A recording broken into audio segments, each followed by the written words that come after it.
안녕하세요. 한박입니다.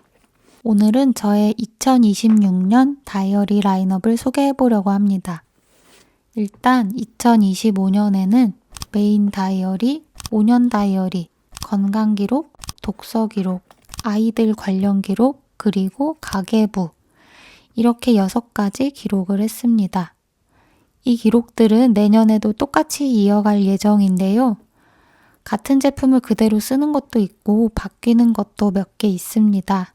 하나씩 살펴볼게요. 우선 메인 플래너는 블렛 저널인데요.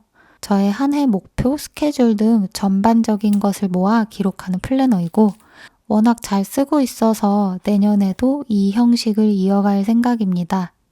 첫 페이지에는 한 해 동안 기억할 슬로건을 적어주었고 2024년에 좋았던 일, 후회되는 일, 한눈에 보는 1년, 2025년 목표, 비전 보드도 만들어 봤고요.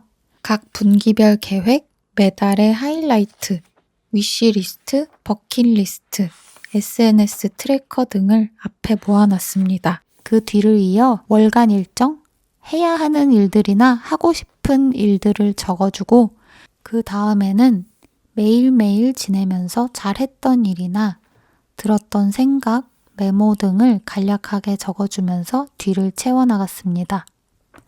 내년에 쓸 블렛 저널은 이 제품입니다. 역시 로이텀 제품이고요.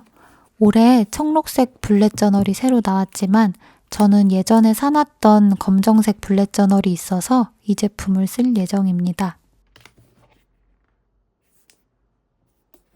두 번째는 몇 년째 계속 등장하고 있는 5년 다이어리입니다. 로이텀의 Some Lines a Day라는 제품이고요. 올해 4번째 칸을 채워가고 있습니다. 세 번째는 올해 처음 시작해본 건강 기록입니다. 지난 영상에서 자세히 보여드렸었는데요. 간단히 말씀드리면 월간에는 저의 몸에 나타난 증상이 있으면 적어주고 주간에는 날씨, 먹은 음식, 운동, 수면 등을 기록합니다. 지금 도전하고 있는 챌린지가 있어서 확인할 수 있는 트래커도 인쇄해서 붙여줬어요. 내년에도 후보니치 윅스에 기록할 예정이고 디자인을 보여드리면 무민에 나오는 캐릭터 미이가 수놓아져 있는 표지입니다. 제가 무민 팬은 아닌데 이 쨍한 색깔이랑 그림이 너무 귀여워서 구입했어요. 만족합니다. 네 번째는 가계부입니다. 이번 해에는 페이퍼리안에서 나온 가치로운 소비 기록이라는 제품을 사용했고 간단하게 지출하고 합계만 쭉 기록하면서 썼어요. 구성이며 디자인이며 특별히 거슬리는 게 없었기 때문에 내년에도 색깔만 바꿔서 또 써줄 예정입니다.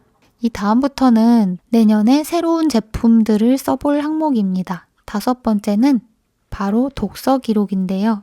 작년과 올해에는 위클리 플래너를 활용해서 독서 기록을 했었어요. 월간에는 읽은 책 표지를 붙여주고 주간에는 어떤 책을 얼마나 읽었는지 기록했었습니다. 뒤에 메모 페이지를 활용해서 손댔던 책 목록을 적어주기도 하고요. 그런데 올해 들어서 책을 제가 훨씬 적게 읽기도 했고 그래서 그런지 남는 공간이 너무 많더라고요. 그래서 내년에는 기록 방식에 좀 변화를 주고 싶었습니다. 집에 있던 노트를 활용해 보려고 하는데요. 트루스페이퍼의 도티드 저널이라는 제품입니다. 앞에는 만년형 월간 페이지가 12달 분량이 있고 뒤에는 쭉 도트 페이지가 이어진 노트입니다. 예뻐서 샀었는데 도저히 활용할 방법이 생각이 안 나서 1년 동안 서랍에만 있었어요.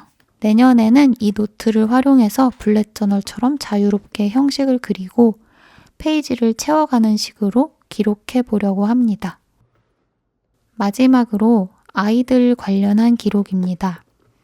작년에 리훈에서 제품을 제공해 주셔서 어떻게 활용하면 좋을까 고민하다가 저희 딸들의 건강이나 학습 관련한 기록을 해봤어요.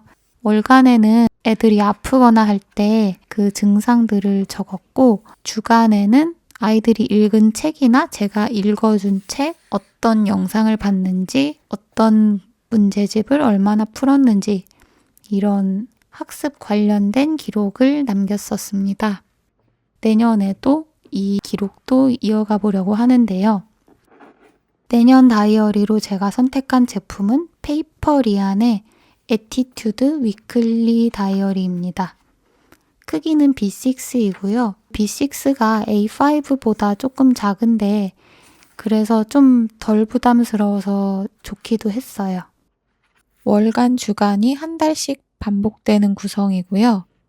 특히 저는 주간 페이지 디자인이 마음에 들었는데 이 왼쪽에 그 주에 기억해야 되는 아이들 스케줄이나 이런 것들을 적어 놓으면 좋을 것 같고 나머지는 올해 했던 거랑 비슷하게 기록하게 될 것 같습니다. 이렇게 2026년에 제가 쓸 다이어리들을 소개해 봤습니다. 내년 다이어리 선택하는데 도움이 되셨으면 좋겠고요. 그럼 우리는 또 다음 영상에서 만나요.